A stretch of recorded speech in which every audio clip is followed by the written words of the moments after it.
Olá, boa tarde a todos. Boa tarde a todos que nos acompanham neste live a partir do seu computador, telemóvel, tablet, aqui dentro do país e um pouco por todo o mundo. O meu nome é José Furtado, sou jornalista e técnico de comunicação na área. Estou aqui, na verdade, moderador deste webinar, organizado pelo CCA Global, Centro de Conciliação Global e Arbitragem, em parceria com a Ordem dos Advogados de Cabo Verde. E está sendo feita uma transmissão live do Zoom em sinal aberto no Facebook da página do IPD. As tecnologias de informação e comunicação permitem-nos quebrar barreiras e partilhar informação e conhecimento, sobretudo neste tempo de Covid-19, que tem atormentado vida e morte de milhares de pessoas em todo o mundo. Sejam bem-vindos a este webinar sobre o tema liberdade de expressão, integridade pública e redes sociais, fronteiras e remédios. Para esta videoconferência, tomei a liberdade de trazer uma máxima que é a seguinte frase: seu direito termina quando começa o direito do outro. É uma das máximas que nós ouvimos sempre quando se fala nos conceitos da liberdade e ética. E é exatamente sobre as consequências da violação dessa máxima que vamos tratar durante esse webinar, do ponto de vista do direito penal, direito civil e da jurisprudência de Cabo Verde e comparado. Ao longo desta videoconferência, vamos poder acompanhar aqui 3 apresentações, sendo a primeira uma perspectiva do direito civil que será apresentada pela doutora Sofia Silva, é bastonária da Ordem dos Advogados de Cabo Verde. Uma segunda apresentação sobre a perspectiva do direito penal a ser apresentada pela doutora Andira Lima, que é licenciada em Direito, advogada estagiária e docente de Direito Criminal da Universidade Jean Piaget de Cabo Verde. E uma terceira, e não menos importante, a análise de jurisprudência de Cabo Verde e comparada, a ser apresentada pelo doutor Hernando Soares, que é bastonário da Ordem dos Advogados. Gostaria de convidar a todos os oradores e, sem mais delongas, vamos então dar início a essas apresentações. O tempo aproximado para esta videoconferência é de aproximadamente 1 hora. Por isso, cada apresentação será feita em 15 minutos e vamos fazer as apresentações todas em seguida e, numa segunda fase, no restante tempo, abriremos o debate e respondermos as questões levantadas. A primeira apresentação vai ser feita pela nossa convidada, a doutora Sofia Silva, que vai falar sobre esse tema do ponto de vista do direito civil. Doutora Sofia Silva, disponha. Muito boa tarde a todos, ao senhor moderador, aos meus colegas de painel, o nosso bastonário, doutor Hernando Soares, a querida colega Andira Lima e a todos os que nos ouvem. Senhora moderador, o meu nome é Sofia de Oliveira Lima, não é Sofia Silva. E passando ao tema que me atribuíram, os direitos de personalidade, a sua afirmação e a relação com o direito de expressão, os seus limites, analisados na perspectiva civil. Eu gostaria de felicitar a organização deste programa, porque o tema é discutido ao longo dos tempos, tem sido discutido, mas com constantes atualizações e com a constante evolução tecnológica, urge não só atualizar as nossas legislações, prever novas situações em consonância com os tempos atuais e também divulgar através destes programas. Então, eu felicito a organização por isso. E, como o tempo não é muito, vou tentar resumir, é um tema complexo, porque aborda os direitos de profissionalidade, são muitos, mas vou cingir àqueles que têm a ver com a honra, com o nome, com a imagem, e também correlativamente o direito de liberdade de expressão. Esses direitos têm guarida no ordenamento jurídico a nível constitucional, todos eles, e a nível infraconstitucional, seja através do Código Civil, seja através do Código Penal.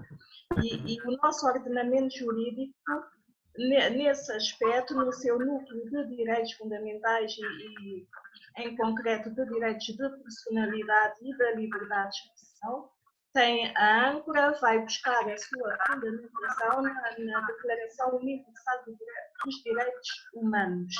O artigo 12º da Declaração Universal dos Direitos Humanos diz que ninguém será sujeito a interferências na sua vida privada, na sua família, no seu lar, na sua correspondência, nem ataques à sua honra e reputação. E o nosso artigo 17º da Constituição da República de Cabo Verde remete para o direito, para a Declaração Universal dos Direitos Humanos, que também, por outro lado, prevê o direito de liberdade de expressão. Ou seja, nós temos um leque de direitos que todos eles pertencem ao núcleo dos direitos, liberdades e garantias, são direitos fundamentais e que, por vezes, podem estar em conflito. E se estão em conflito, o próprio direito também prevê forma de resolver a situação de forma que o núcleo, os direitos de personalidade estejam sempre protegidos, porque são invioláveis. O Estado de Cabo Verde garante a sua inviolabilidade e tem proteção a nível do direito civil também e consequências da sua violação, consequências a vários níveis, seja do direito penal que a colega vai abordar, seja do direito civil. Portanto, é o reconhecimento da pessoa humana como centro do nosso ordenamento jurídico que mostra imprescindível a proteção dos direitos de personalidade e os direitos a ela inerentes. São direitos absolutos que não admitem ataques e nem mesmo da liberdade de expressão, que é um direito também amplo, tem os seus limites, entre eles o direito à honra, o bom nome e a imagem das pessoas. Os direitos de personalidade são direitos natos, eles são originários. A partir do momento em que nascemos e na hora do nascimento se adquirimos a nossa personalidade, começa a proteção dos direitos de personalidade. Eles são intransmissíveis, são imprescindíveis e são openíveis erga omnes. Isso significa que todos devem respeitar esses direitos. São também uma outra característica, é a sua extra-patrimonialidade, mas que mais daqui a bocadinho vamos ver que a sua violação pode dar origem ao seu ressarcimento com indemnização pecuniária. Enquanto que a personalidade cessa com a morte da pessoa, a proteção dos direitos de personalidade não, ela continua mesmo depois da morte. O direito à honra e ao bom nome de uma pessoa vale depois da sua morte. E quando é ofendido, os familiares podem acionar contra o transgressor e obter o ressarcimento por essa violação. De tal forma é importante a nossa honra, a nossa integridade moral, que o nosso ordenamento jurídico protege esses direitos mesmo depois de morte. É interessante que o nosso Código Civil, quando classifica os direitos de personalidade, faz uma distinção do direito à vida, à integridade física e moral, no artigo 28º, e mais à frente, no artigo 41º, 41, volta a falar da honra. Outras legislações do direito comparado falam do direito à vida, à integridade física e integridade psíquica e deixam a moral e a honra para outro preceito. O nosso ordenamento civil dá foco especial na moral, no artigo 28º, 28, e volta a referir-se à honra no artigo 41, 41º. Tutela o respeito, a consideração, a boa fama, a estima que a pessoa desfruta nas relações sociais, como, por exemplo, a honra, a educação, o seu emprego, a habilitação, produções intelectuais. Temos um leque destes direitos protegidos no Código Civil a partir do artigo 78º. São bastantes, vou-me focar no direito ao nome e esses que integram a integridade moral. E também eu chamo o debate não será propício, é mais doutrinário, se esse leque previsto no nosso Código Civil é meramente exemplificativo ou se é absoluto, ou seja, se só os direitos de personalidade previstos aqui é que têm proteção, ou se não, se são só exemplos e outros direitos que, embora não previstos, mas num caso concreto, venham-se a estar em causa, se são protegidos. Portanto, o direito à honra, o que é o direito à honra? Ele está previsto no artigo 41 da Constituição da República. É dos mais significativos direitos de personalidade e acompanha o indivíduo desde o nascimento até depois da sua morte. O artigo 69, número 2 do Código Civil diz que a personalidade cessa com a morte, mas a proteção dos direitos de personalidade não. Nome, honra, imagem continuam até depois de morte. Podemos classificar a honra em dois sentidos. Num sentido objetivo, que é aquele que é a reputação da pessoa, ou seja, o seu bom nome e a fama que desfruta perante a sociedade, e num sentido subjetivo, que é o sentimento pessoal que cada um de nós temos sobre um sentimento pessoal de estima, a sua consciência própria de dignidade. E por conseguinte, a tutela civil da honra pode-se dar independentemente da tutela penal. O direito penal protege esse bem jurídico, mas o direito civil também protege situações que consubstanciam comportamentos criminosos e que atingem a honra das pessoas. Enquanto que a lei penal culmina a sanção de determinadas das sanções previstas, no direito civil obtém-se o ressarcimento do dano causado por uma agressão ilícita à nossa honra através de uma indemnização pecuniária em dinheiro, peço desculpas. Um outro direito de personalidade é o direito à imagem. É a nossa projeção exterior, aquilo que é visível, que os outros veem. A nossa própria pessoa física, mas também a nossa imagem projetada numa fotografia, num filme, numa escultura, etc. A nossa imagem não pode ser divulgada sem a nossa autorização, porque ele é um direito fundamental, inviolável e intransmissível. Não é intransmissível, mas carece de autorização para a sua projeção. E quando vemos imagens a circular no Facebook e noutras redes, são atentados ao direito de imagem das pessoas, que é um direito fundamental e está legalmente protegido.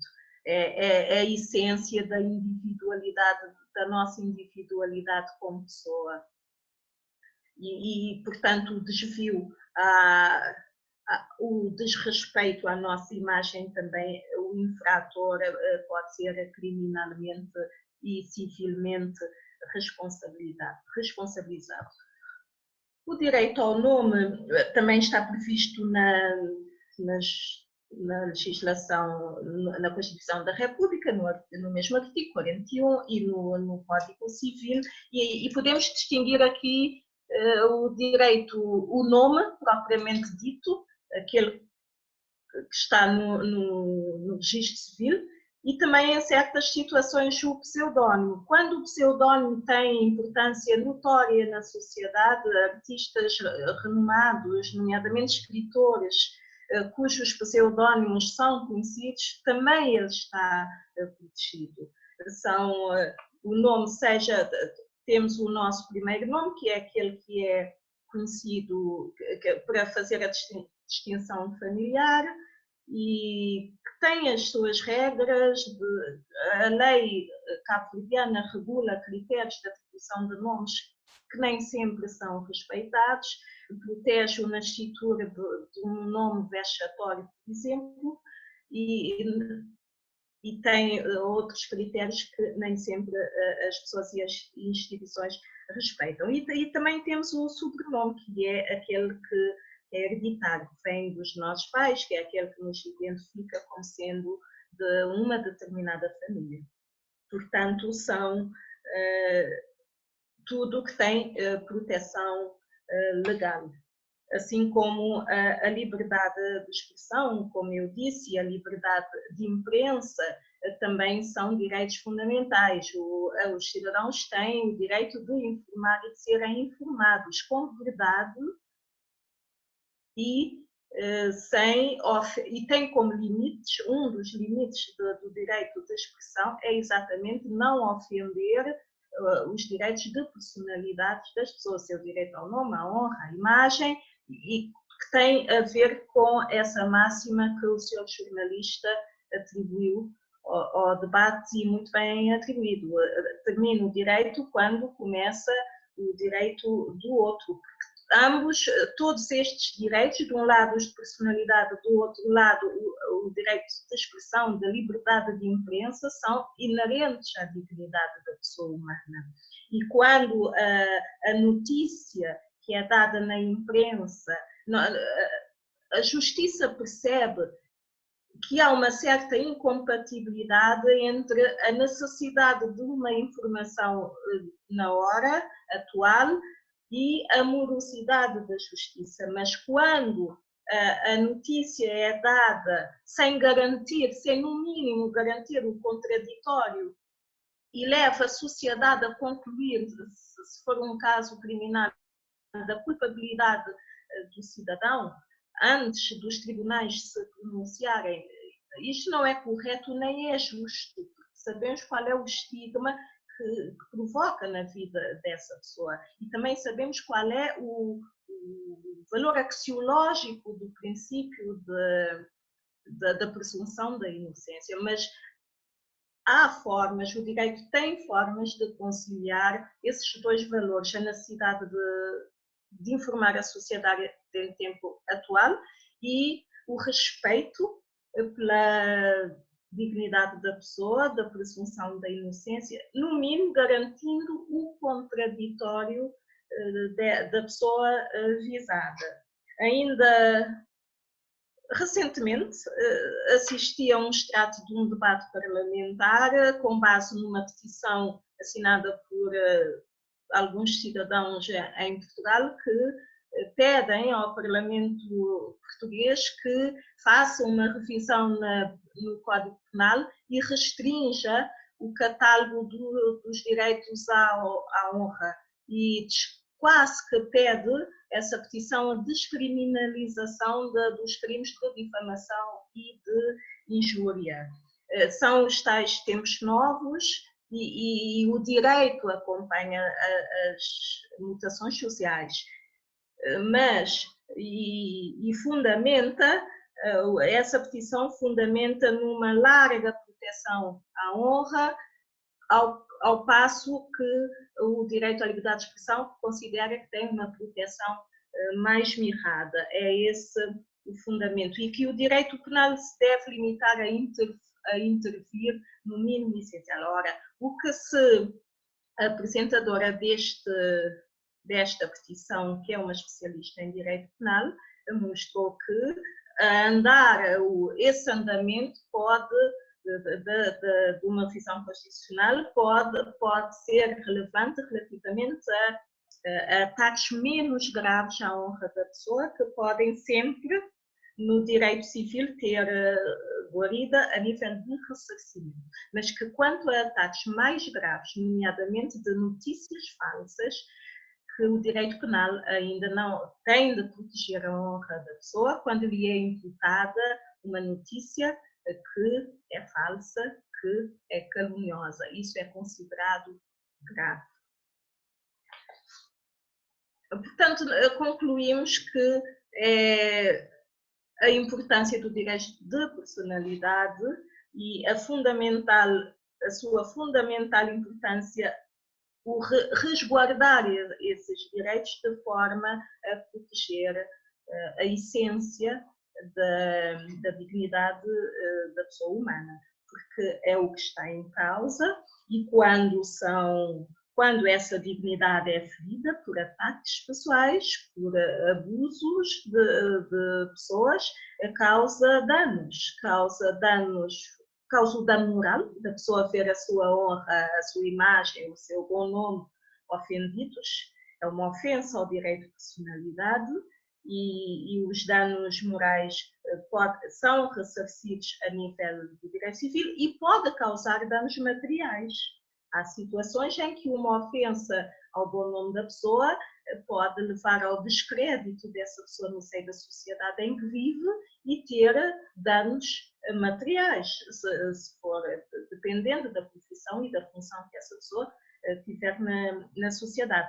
E a nossa legislação civil, no artigo 68, também prevê duas formas de reparação a nível do direito civil dos danos causados pelas ofensas à integridade moral da pessoa, seja com nome, honra, imagem.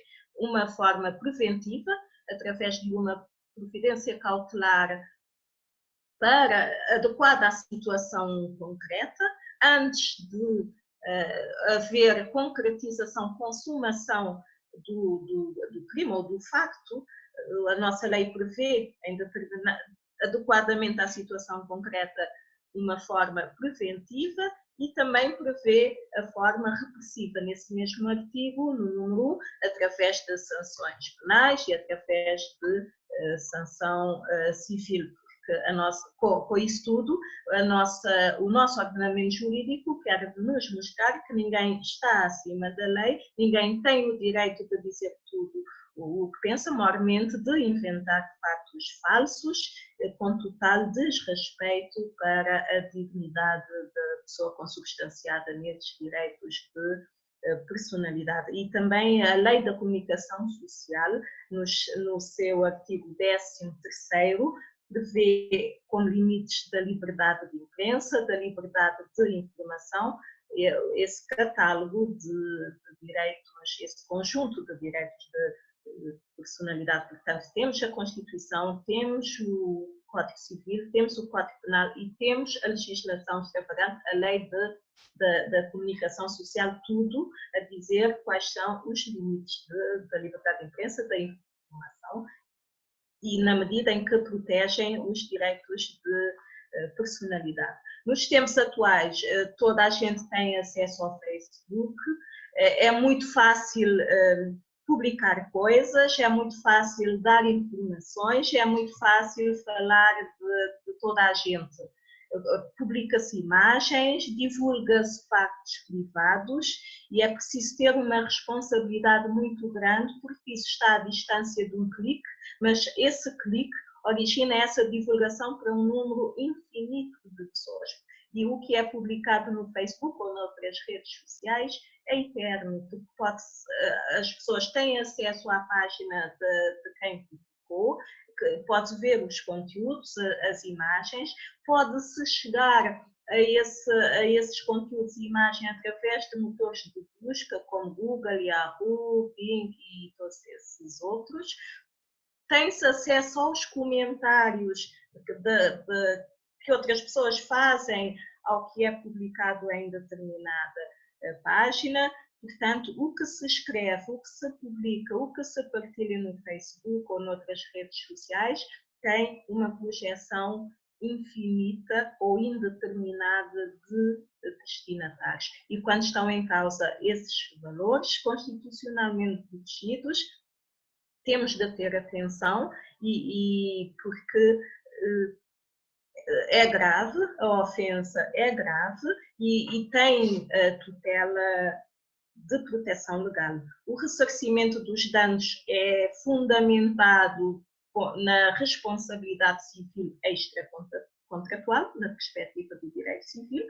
Quem imputa um fato com culpa, com um fato ilícito, incorre em responsabilidade civil extracontratual. Tudo previsto no nosso Código Civil, nos artigos 483. Já vou terminar. Porque é importante dizer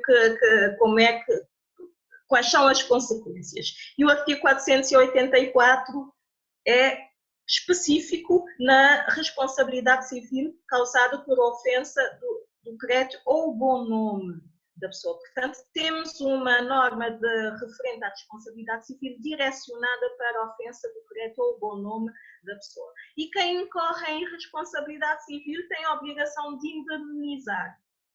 Indemniza a pessoa com base para reparar o dano. Não é possível a sua reparação natural, então o tribunal, com base em determinados critérios, condena o infrator a indemnizar o ofendido em dinheiro. E quando é nas redes sociais, Facebook e seja o que for, ao autor, ao ofendido, tem a facilidade de ter as provas. É só fazer a impressão das publicações que fica provada a ofensa. Não é preciso mais provas de testemunhas. Portanto, é isso, dito em 15 minutos. Muito obrigada, estarei disponível para qualquer dúvida ou esclarecimento que alguém queira colocar. Muito obrigado, doutora, pela sua apresentação. A seguir vamos assistir à apresentação da doutora Andira Lima, que é uma perspectiva do direito penal. Disponha, doutora.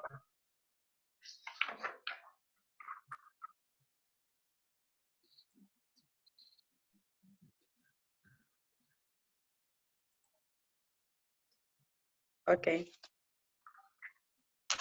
Boa tarde a todos.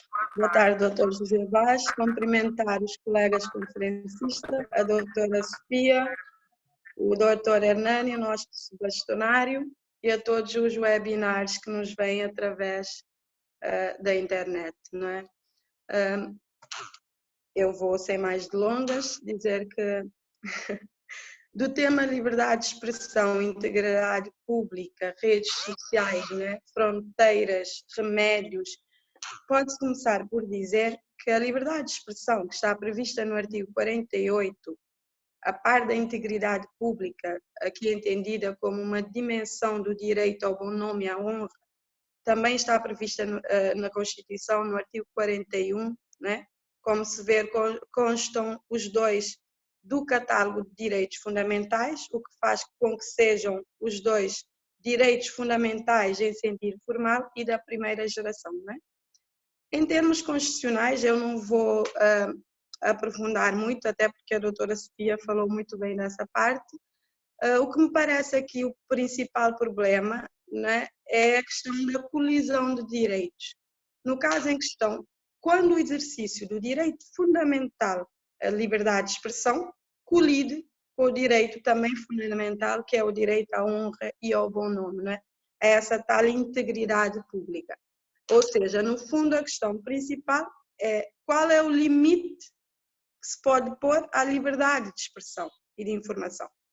A priori a resposta vamos encontrá-la na Constituição. É a própria Constituição, a própria lei magna que nos impõe um limite constitucional. No número 4 do artigo 48, que prevê a liberdade de expressão e informação, onde nos diz que as liberdades de expressão e de informação têm como limite o direito à honra e consideração das pessoas, o direito ao bom nome, à imagem e à intimidade da vida pessoal e familiar. Então, a priori, já encontramos esse limite constitucional, não é? Numa perspectiva penal, que é o que eu vou debruçar-me, não é? Sobre a questão, o direito à honra e à reputação sendo embora direito fundamental, portanto diretamente aplicável, encontrou guarida, né? Encontrou tutela penal do legislador ordinário. E o Código Penal cabo-verdiano protege esses bens jurídicos fundamentais, a honra, a intimidade da vida privada, criminalizando atos que atentem contra estes, né? Assim vamos encontrar no Código Penal, na sua parte especial, no capítulo 6º, segunda secção, os crimes contra a honra, que são, por exemplo, crimes de calúnia, injúria, ofensa à pessoa coletiva e também o crime de ofensa à memória de pessoa falecida. Como disse bem a doutora Sofia, a tutela da honra permanece mesmo após a morte da pessoa, né? Então, no que é que consistem esses crimes? Porque ouve-se falar muito quando é que uma pessoa comete o crime de calúnia.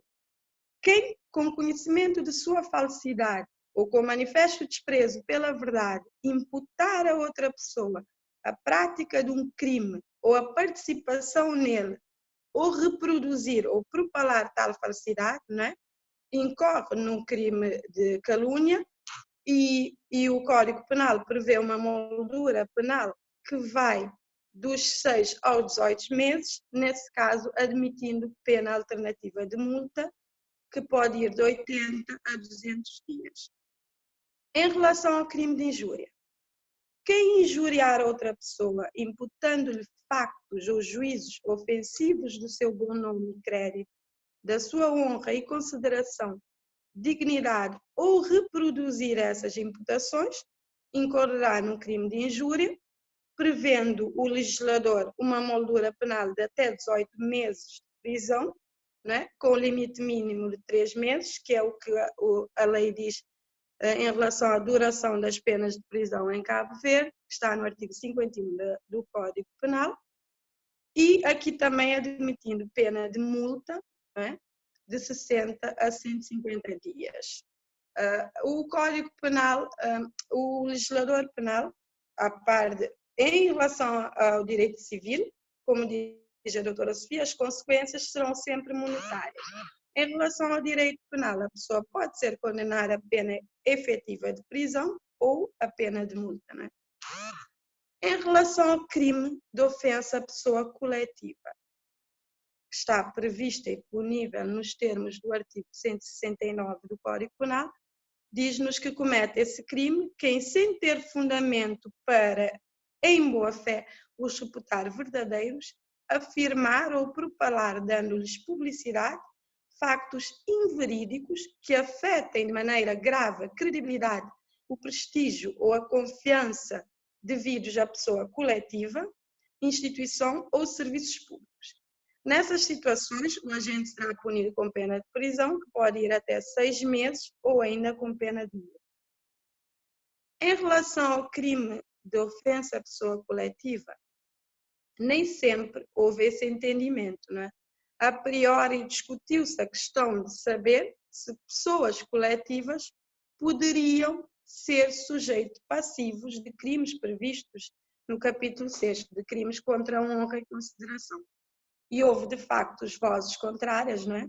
Mas, como disse bem a doutora Sofia, o direito vai acompanhando o que acontece na sociedade, então, posteriormente, chegou-se a consenso de que a afirmação de que pessoas coletivas só são susceptíveis de créditos ou de confiança, não de honra e consideração, é uma afirmação infundada, pois as pessoas coletivas são passíveis de todos os direitos de personalidade, com exceção dos que sejam inseparáveis de personalidade física ou singular.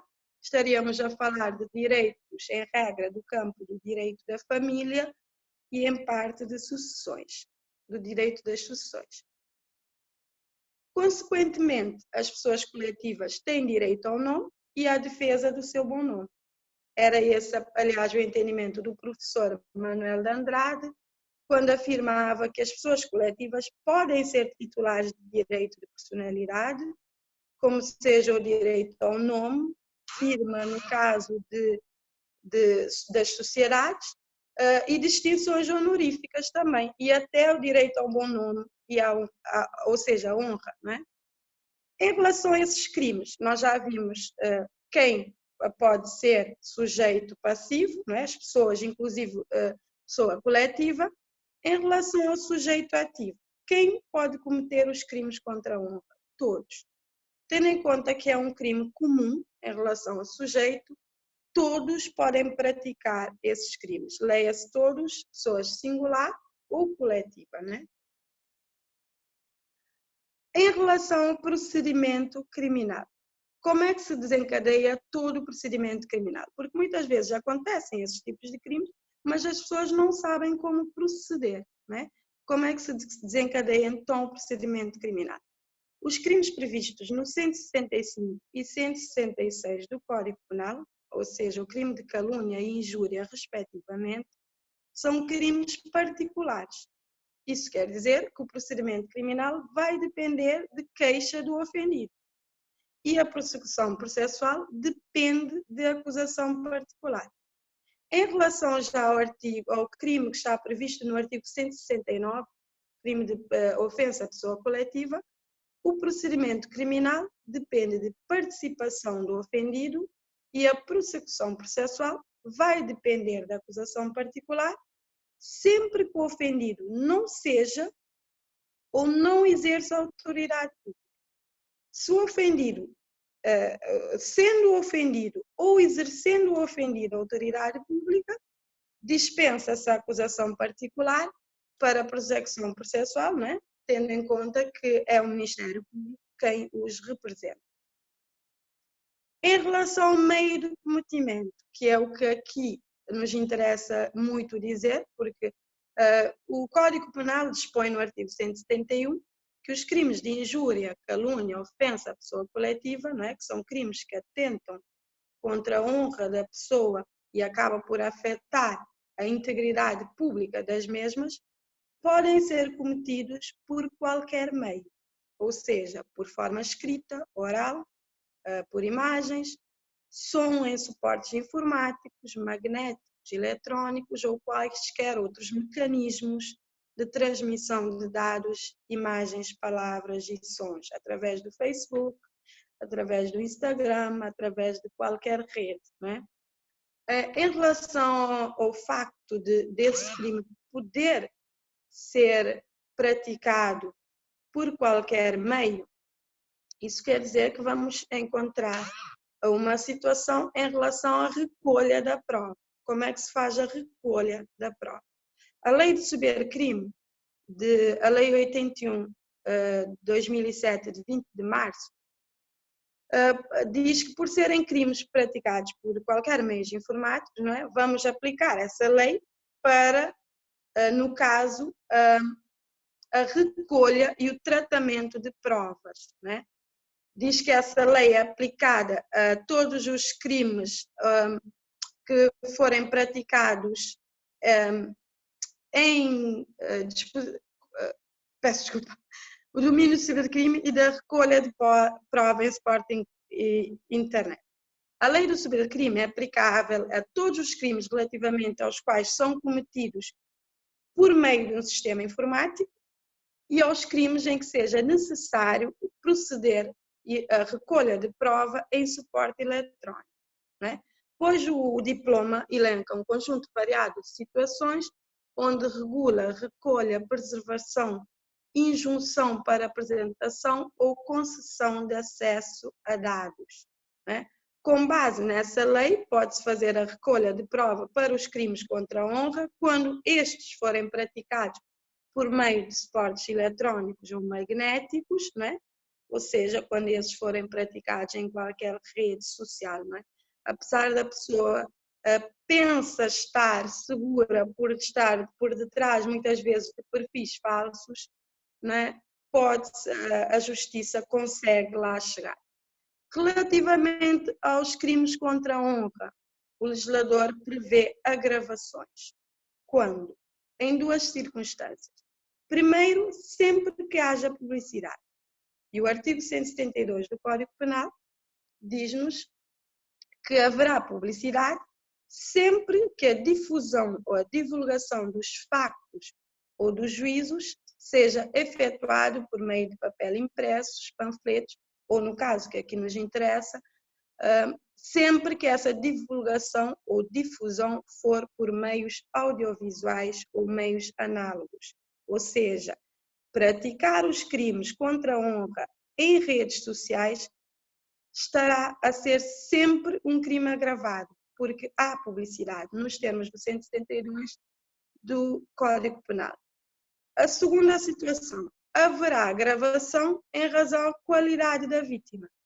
O artigo 167 do Código Penal diz-nos que haverá sempre a gravação quando esses factos, não é, que concretizam crimes contra a honra, que atentam à honra e à integridade pública das pessoas, forem praticados contra membros de órgãos de soberania e de órgãos político-constitucionais, membros de órgãos das autarquias locais, magistrados, advogado, oficial de justiça, funcionário ou qualquer outra pessoa que esteja encarregada de serviço público, desde que seja no exercício ou por causa do exercício das suas funções. Né? Os crimes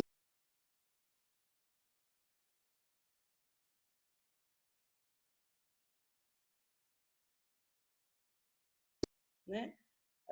O legislador vai apontar alguns remédios em relação a esses crimes. Peço desculpa. Eu não sei se isso caiu ou não.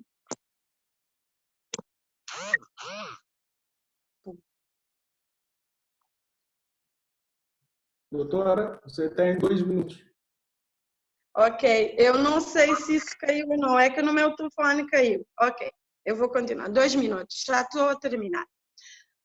O legislador penal, ele também aponta alguns remédios, não é? O que a doutrina apelida da justiça reparadora em relação a esses crimes. Estamos a falar da retratação pública e da publicação de sentença.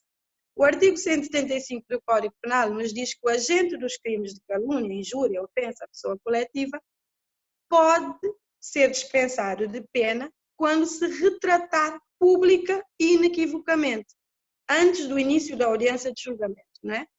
Creio que não seja muita prática aqui na nossa sociedade essa questão da retratação pública. Outra situação reparadora que o legislador penal nos traz é a publicação da sentença condenatória. O artigo 176 do Código Penal nos diz que a solicitação do ofendido, ou em caso de morte deste, os seus descendentes, ascendentes, cônjuges ou unido de facto, e as expensas do condenado, do agente, não é? E está a questão também no Código Penal de mexer no património do agente, a publicação, pode solicitar a publicação de sentença de condenação dos crimes, não é? Essa justiça reparadora acaba por conferir à sentença, é certo, um efeito externo atípico, não é? Uma ideia de reparação ou compensação pelo eco ou ressonância que a ofensa acaba por obter nos meios de comunicação social, não é? Nas redes sociais, distorcendo desde logo o princípio de não estigmatização do delinquente, mas o que se pretende aqui é a satisfação interior do ofendido ver publicamente reconhecida a sua lisura moral. Digamos que o legislador tenta reparar a situação que acaba por acontecer por causa da ofensa, não é? Para terminar, hoje em dia há uma massificação de informações através das redes sociais, não é? Uma proliferação desses tipos de ilícito, mas, no entanto, não acompanha, junto à proliferação do tipo de ilícito, não há um acompanhamento em relação das participações. Isso quer dizer que há uma certa passividade em relação aos ofendidos.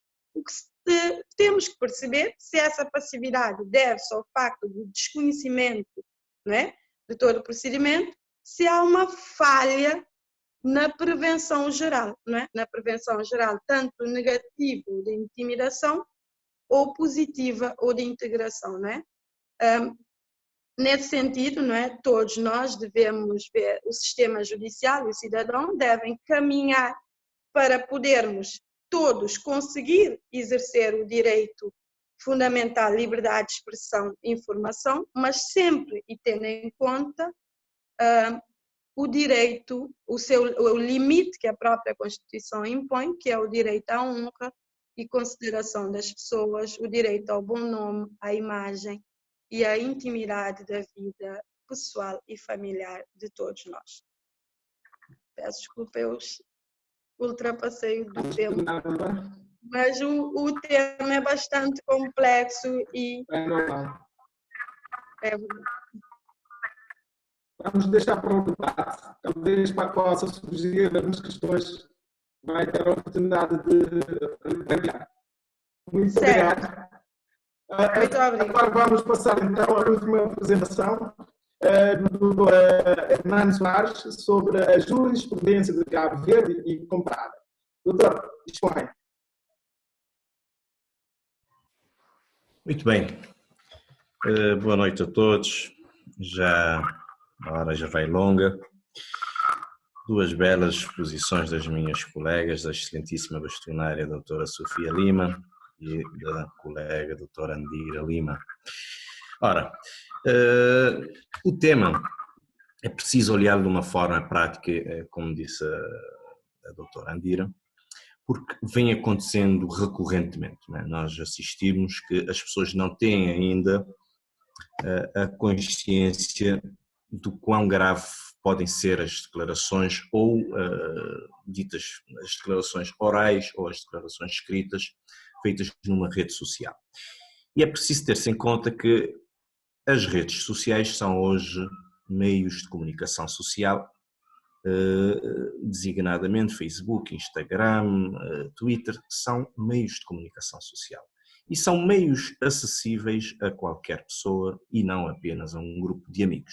E mesmo que seja apenas para um grupo de amigos, um grupo fechado numa rede social, é preciso ter alguma cautela. As pessoas muitas vezes emitem opiniões que ferem o bom nome, que são, descrevem factos que são inverídicos, ou seja, que são factos falsos, são factos ofensivos, também escrevem adjetivos que são ofensivos e que não podem ser aceitos num mundo civilizado. Portanto, estamos a falar de um crime, a doutora Andira disse bem, estamos a falar de um crime, é um crime de perigo, basta que os factos em questão sejam capazes de ofender a credibilidade, o prestígio ou a própria confiança do visado, mesmo que essa credibilidade e esse prestígio ou essa confiança não tenham sido efetivamente atingidos, mas só o facto de pôr em causa isso já pode-se constituir um crime de perigo. Portanto, vemos dois grandes direitos, que é o direito à liberdade de expressão e o direito ao bom nome. São direitos que se chocam, e já foi dito aqui pelas minhas colegas, que temos um conflito de direitos. E quando nós temos um conflito de direitos, é preciso que algum dos direitos tenha de ceder. E se um dos dois tem que ceder, é preciso alguns requisitos, como a necessidade, a adequação, a proporcionalidade, que são os princípios que nos devem nortear nessa matéria de conflito de direitos. Portanto, muitas das vezes a liberdade de expressão tem de ceder para que o bom nome não seja beliscado. O meu tema está delimitado a questão da jurisprudência, tanto nacional como internacional. Em Cabo Verde as pessoas já se começam a fazer queixa de violações do seu direito ao bom nome, da sua honra, e já temos decisões dos tribunais nesse sentido. Eu lembro-me em 2015, em São Nicolau, um processo que havia de alguém que mandava bocas no Facebook, injuriando uma ex-namorada, e essa pessoa foi condenada. Mas também nós temos um caso, por acaso que eu escolhi, que é um processo de 2017, em que nós assistimos a uma cidadã a ofender deliberadamente, por acaso, o caso era contra a nossa antiga bastonária, a qual eu sucedi, a doutora Sofia de Oliveira Lima, e ela foi sistematicamente a ser ofendida na sua honra, no seu bom nome, e interpôs na altura, em 2017, esse processo, um processo cível, exigindo a responsabilidade civil contra essa pessoa. E, para deleite da sociedade, né, porque a sociedade vive das boas sentenças, deixa-me só precisar a data, em 27 de fevereiro de 2020, nós assistimos à notificação do desfecho desse processo. E o desfecho desse processo é um desfecho muito interessante e que serve de matriz para outros processos de pessoas que possam querer pensar em ofender as pessoas, porque o que é dito na rede social já está veiculado para N pessoas, né? Ninguém sabe o alcance temporal e também de espaço e também de pessoas que vai atingir as palavras maldosas ou que possam ser consideradas injuriosas. Portanto, é preciso também ter-se em conta que nós temos que olhar o contexto social em que as declarações são proferidas, né? Às vezes a pessoa pode proferir palavras que possam ser consideradas difamatórias ou que ofendem a honra e a consideração da pessoa, mas não basta que alguém se sinta atingido na sua honra, né? na sua perspectiva interior, para que essa ofensa exista. É preciso também que essa expressão ofensiva da honra ou da consideração da pessoa, nós temos que enquadrá-la no contexto em que ela foi proferida. Ou seja, o meio que pertence o ofendido e o arguido, as relações entre eles e entre outros aspectos que não vou aqui citar, mas é preciso atender a essas relações. E no caso que eu disse, o caso concreto, nós vemos que temos uma bastonária e tem, por acaso, o arguido era uma antiga advogada a ofender deliberadamente a pessoa, tanto da advogada como com a posição que ocupava a senhora bastonária. Portanto, o juiz considerou que havia, no caso, ofensa à honra, ofensa ao bom nome, e que havia prejuízos, efetivamente, pela posição ocupada pela excelentíssima senhora bastonária.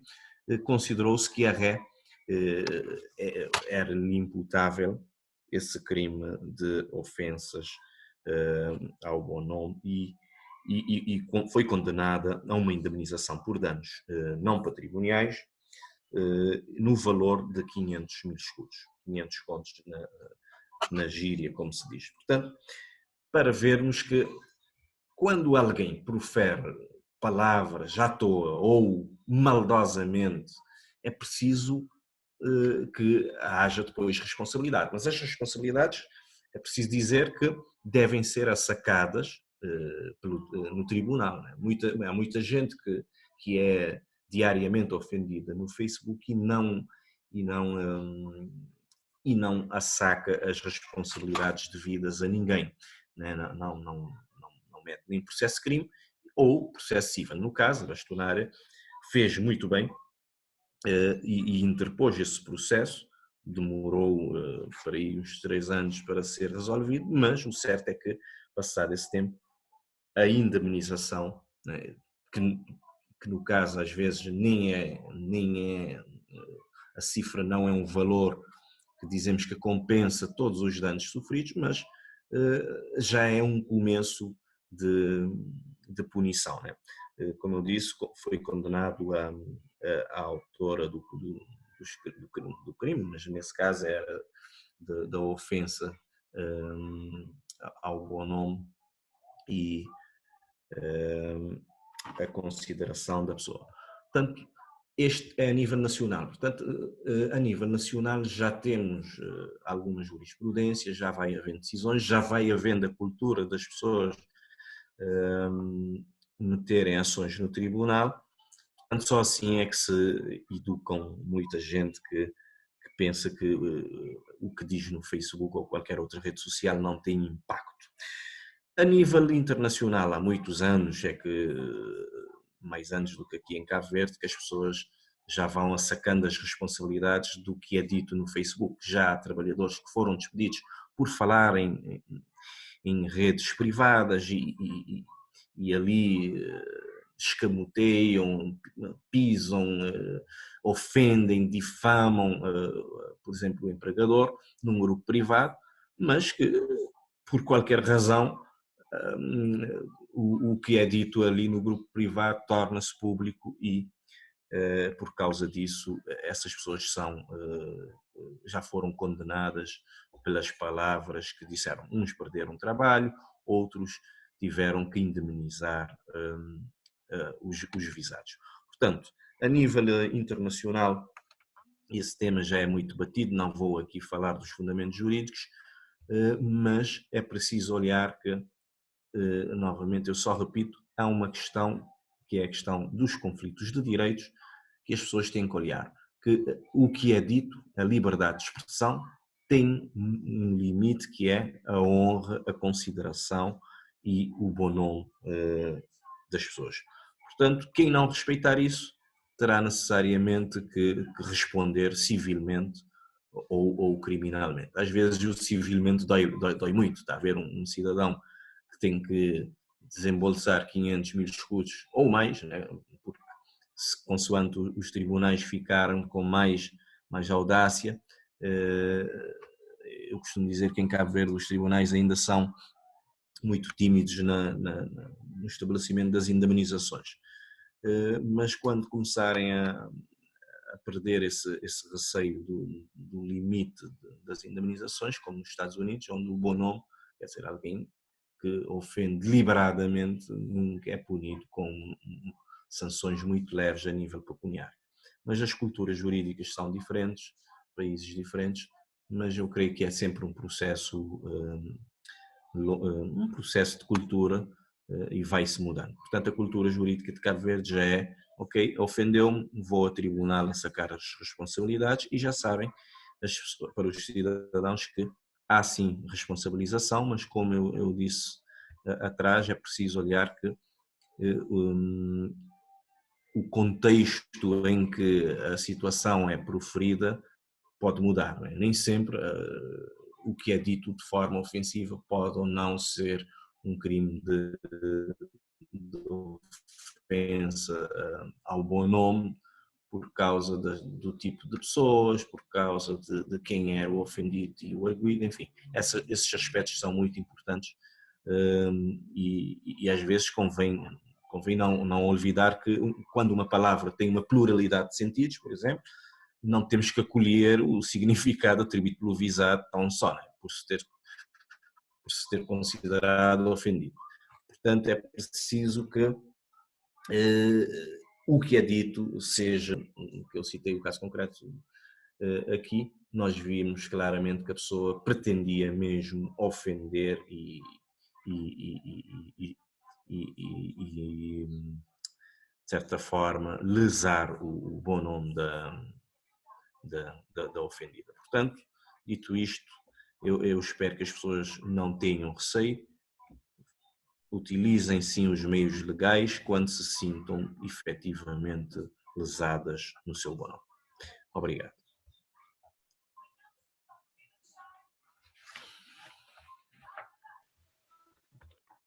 Muito obrigado, Dr. Hernando Soares, pela sua apresentação.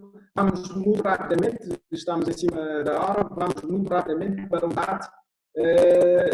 Primeiramente, se calhar, vamos deixar em aberto para os oradores e quem quiser fazer um comentário sobre a apresentação do colega, esteja à vontade.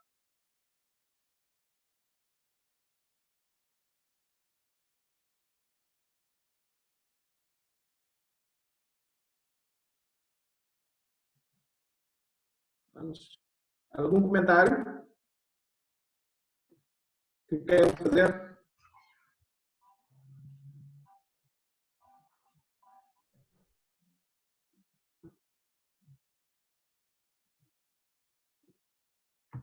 Não sei como é que estamos em termos de intervenções de internados, comentários.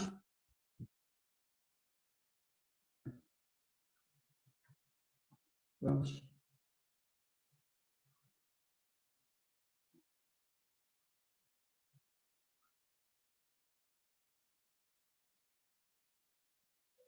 Doutora Andira Lima, você tem alguma coisa a acrescentar na sua apresentação?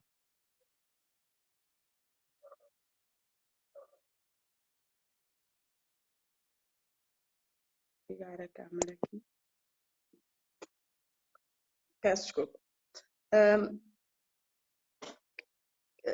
Eu queria só continuar comentando um bocadinho o que o doutor Hernani disse, o bastonário, em relação conseguem-me ouvir bem? Em relação à questão da consequência, não é? Da consequência. Era isso que eu estava a tentar terminar na minha apresentação, era perceber o que é que falha. Né? Nós já percebemos o que é que esses comportamentos, esses factos constituem crimes, ou esses factos podem ser responsabilizados civilmente, não é? Mas o que é que falha? Por que é que esses factos continuam a acontecer e por que é que há essa passividade em relação às pessoas no sentido de fazerem queixas, fazerem participações, não é? É nesse sentido que eu estava a falar da tal prevenção geral. Porque como o exemplo que o doutor Bastonário deu da questão da condenação, quando há condenação, ou seja, quando os tribunais acabam por fazer a parte que lhes compete a eles, não é? Provando-se a culpa, haja condenação, isso vai fazer com que outras pessoas, sabendo dessa condenação e digamos, do sofrimento que isso pode causar ao agente, quando às vezes é punido com pena de prisão, porque pode haver pena de prisão num processo de crime, ou sofrimento monetário, não é? Questões pecuniárias, isso vai fazer com que outras pessoas inibam-se de praticar certos atos, não é? É isso que estava a falar no sentido da prevenção geral negativa. Isso tem que acontecer, que é para as pessoas perceberem. Isso também faz com que haja uma prevenção geral positiva. Será que o problema está no sentido das pessoas não depositarem muita confiança no sistema judicial? Não é? Ou a prevenção positiva não funciona no sentido de que as pessoas, o sistema judicial, quando não condena ou quando essas situações arrastam-se no tribunal por vários anos, isso faz com que as pessoas percam a confiança no sistema, né? No sistema judicial. E também faz com que o sistema judicial, com essas situações, não consiga garantir ao cidadão de que seus direitos, não é? O direito à sua honra vai ser tutelado, não é? E isso então é que temos que perceber se há essa falha na prevenção geral, se há um desacreditar das pessoas na justiça ou se essa passividade deve-se à questão do desconhecimento, não é? Porque até há situações onde pessoas possam dizer: eu fui injuriada no Facebook, e agora? Ou até em relação para eu recorrer aos tribunais tenho que pagar um advogado, eu não tenho condições, mas há solução para tudo isso. O legislador prevê, o Estado prevê uma série de soluções para que as pessoas se sintam seguras e para tutelar o direito à honra a essas pessoas, não é? É preciso informar e é preciso que as pessoas tenham uma atitude menos passiva. Se calhar esse é o caminho para que haja menos crimes de ofensas contra a honra nas redes sociais. Não sei se a minha colega doutora quer. Agora vou passar a palavra à doutora Sofia Silva para fazer os últimos comentários. Está bem. Senhor jornalista, eu não sou Sofia Silva, sou Sofia Lima. Está a ouvir? Não sei se... Eu não estou a ouvir. Muito bem. Eu peço desculpa por ter enganado no nome. Acho que eu é que fiz Sofia Lima. Muito bem. É interessante. Não sei se tem som. A questão que a doutora Andira pôs é obviamente pertinente e é o sentimento de impunidade que os cidadãos têm derivado da morosidade da justiça.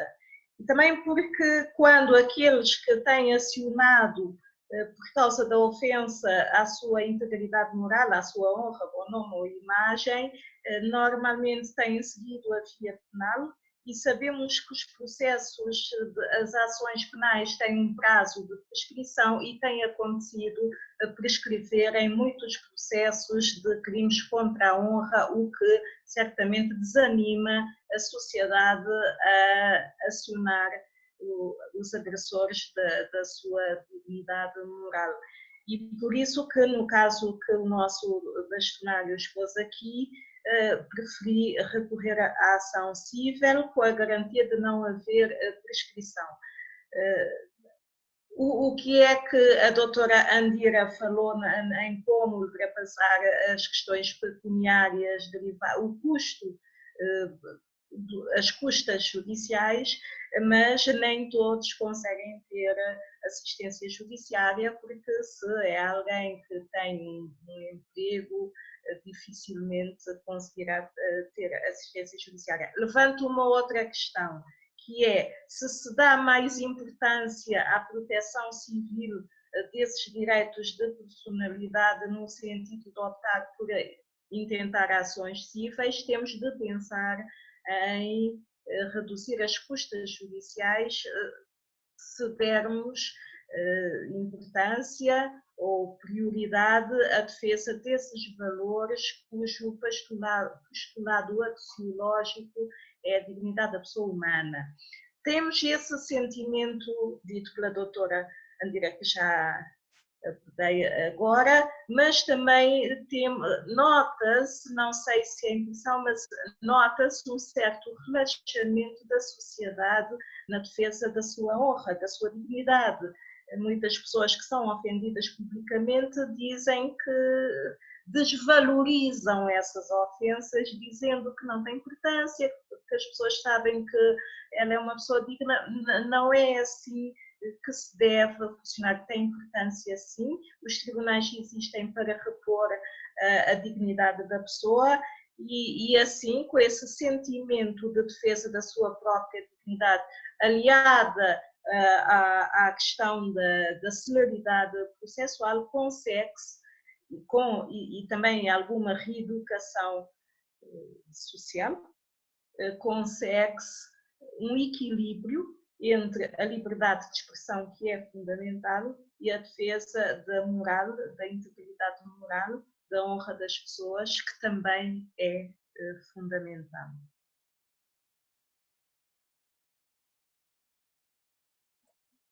Muito bem, doutora. Muito obrigado. Vou passar a palavra agora ao doutor Hernani Soares para dizer as últimas palavras. Já estamos muito em cima da hora. Muito obrigado. Muito obrigado, José Vaz. Bom, a doutora Sofia, eu diria, efetivamente, a cultura das pessoas é um elemento fundamental e é tónica para se conseguir uma sociedade com mais respeito pelos direitos de todos. Ela disse bem que as pessoas desvalorizam muitas vezes o ato que é cometido contra elas. Mas também há outro lado da moeda em que nós vemos, eu citei nessa sentença, nós temos um processo de 2017, é decidido em 2020, está a ver?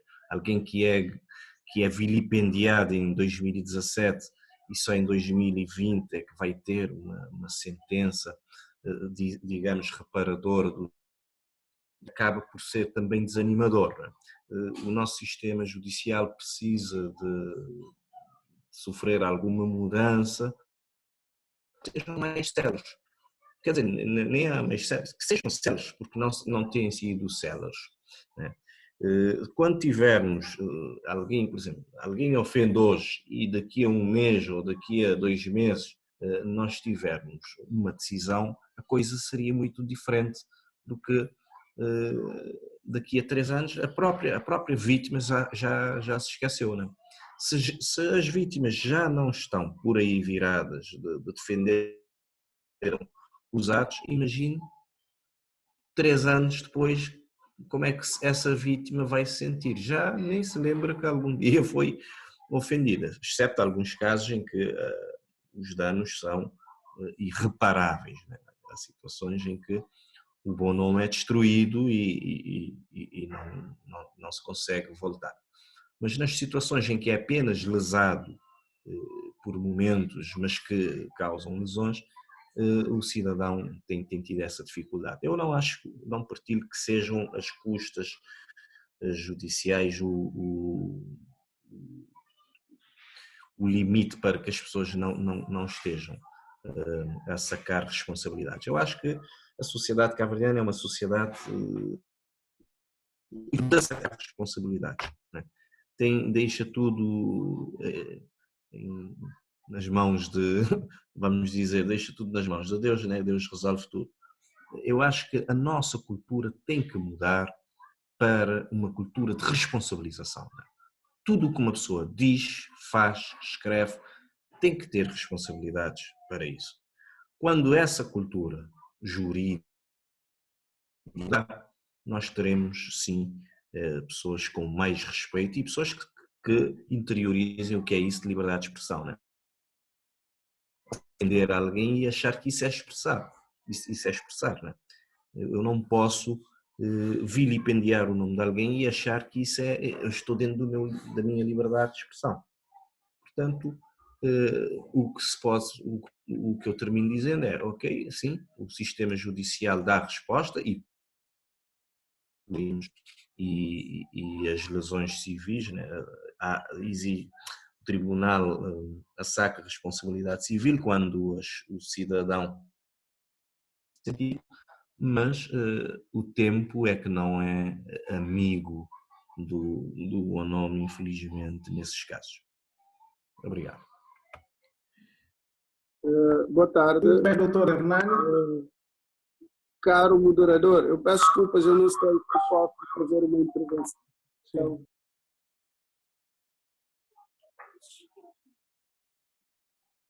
Alô, não sei se me está a ouvir. Sim. Eu não estou a ouvi-lo, caro moderador. Pode avançar, eu estou ouvindo perfeitamente. Ok, muito obrigado. Boa tarde a todos. Eu queria, para já, antes de mais, cumprimentar o moderador, Dr. José Vaz,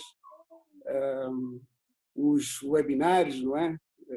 Palestrantes, agora webinários, não é? Dr. Andira Lima, Dr. Hernani e a doutora Sofia, todos conhecidos e amigos, não é? Eu não queria fazer perguntas, não é? Mas eu queria fazer alguns comentários.